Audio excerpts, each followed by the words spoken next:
Hello friends, welcome to my channel PCS with Chauhan. Guys, मेरा नाम है कीरत चौहान। यहाँ हम करें घटना चक्र की सीरीज जिसमें हमारा चल रहा है सामान्य विज्ञान और यानी कि आपका बायोलॉजी। तो चैप्टर नंबर 8 चल रहा है पादप कार्य की, ठीक है, और उसका पार्ट 3 करेंगे पादप हार्मोन। तो गाइस, वीडियो को लाइक करिएगा, अगर पसंद आए तो कमेंट करिएगा, शेयर करके जरूर बताइएगा कैसी लगी। एंड आपने चैनल को अगर अभी तक सब्सक्राइब नहीं किया है तो चैनल को सब्सक्राइब कर लीजिएगा। गाइस, आप मुझे इंस्टाग्राम पे भी फॉलो कर सकते हैं। तो शुरू करने से पहले इंडेक्स हम लोग देखते हैं जिसमें हमने चैप्टर नंबर 1 से स्टार्ट किया है। अभी जो हम चल रहे हैं चैप्टर नंबर 8 पे चल रहे हैं। 8 में भी पार्ट 3 की बात हो रही है, पादप हार्मोन की बात करेंगे। चलिए आगे के भी टॉपिक्स आप लोग देख लीजिए कि आगे हमें क्या क्या करना है। चलिए अब स्टार्ट करते हैं। तो चलिए दोस्तों स्टार्ट करते हैं। नोट से इसमें लिखा है पादप हार्मोन वे कार्बनिक पदार्थ हैं जो पौधों के एक भाग में प्राकृतिक रूप से बनते हैं और दूसरे स्थान पर क्या होते हैं, स्थानांतरित हो जाते हैं। ये वृद्धि, प्रजनन, उनके उपापचयी क्रियाओं को प्रभावित और क्या करते हैं, नियमित करते हैं। दैट है कि हार्मोन शब्द का प्रयोग उत्तेजित करने वाला पदार्थ के रूप में सर्वप्रथम स्टर्लिंग ने 1906 में किया था। उनके अनुसार ये पदार्थ जंतुओं में नलिका विहीन ग्रंथियों द्वारा स्रावित होते हैं और शरीर के विभिन्न भागों में फैलकर कुछ विशेष क्रियाओं को क्रियान्वित करते हैं। तो इसमें कुछ भी अभी ऐसा समझाने वाला नहीं था गाइस। तो इसमें लिखा है सामान्यतः पादप हार्मोन के 5 प्रमुख वर्ग हैं। पहला auxin, gibberellin, cytokinin, abscisic acid और एथिलीन। दैट है कि पादप हार्मोन को वृद्धि नियामक पदार्थ, ठीक है, यानी कि ग्रोथ रेगुलेटर भी कहते हैं, जो वृद्धि वर्धक यानी कि ग्रोथ प्रोमोटर और वृद्धि रोधक दोनों रूप में होते हैं। मतलब पादप हार्मोन को वृद्धि नियामक पदार्थ बोला, जो कि वृद्धि वर्धक भी होते हैं, वृद्धि रोधक भी होते हैं। समानता ऑक्सिन, जिब्रेलिन मतलब ऑक्सिन, जिब्रेलिन तथा साइटोकाइनिन कम सांद्रता पर वृद्धि वर्धक का कार्य करते हैं, किंतु एब्सिसिक एसिड, एथिलीन कम सांद्रता पर क्या करते हैं, वृद्धि रोधक का कार्य करते हैं। इन्हें वृद्धि रोधक पदार्थ भी कहते हैं। जो पहला दूसरा,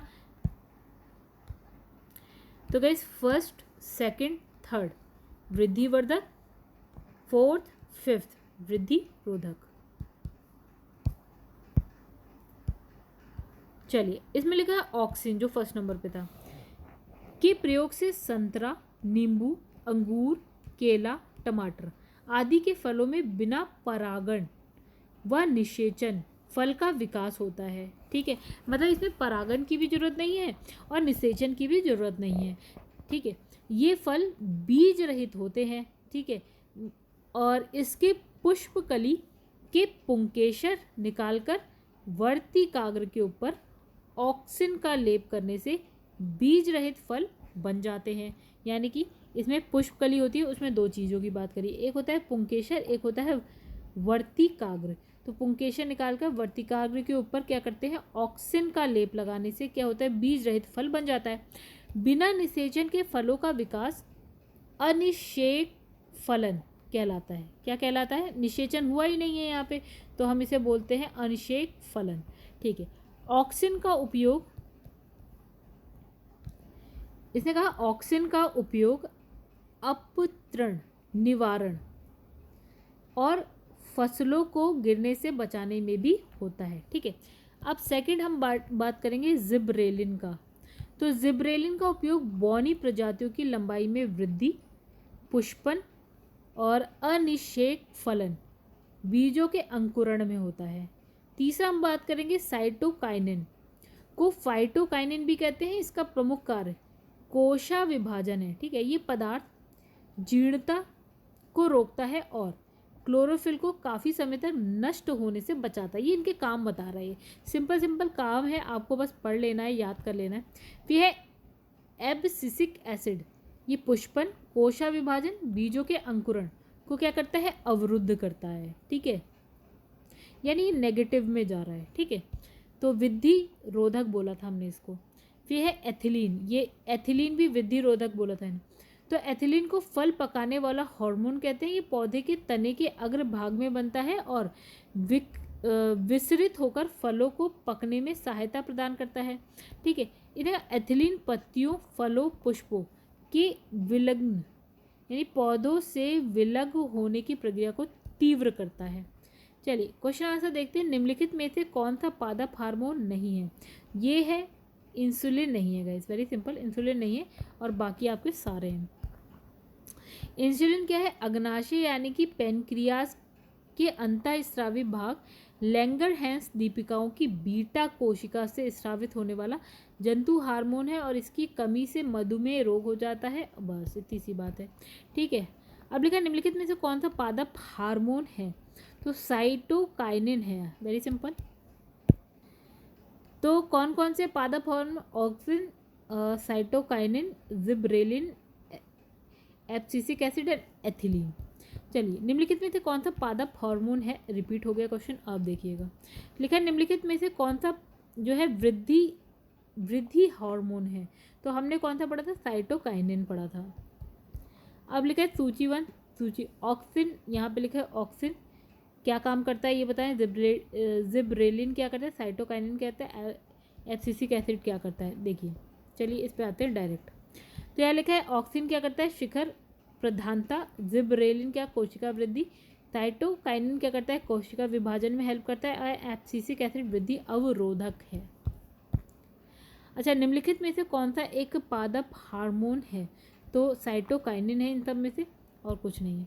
ठीक है, थायरॉक्सिन नहीं है, इंसुलिन नहीं है।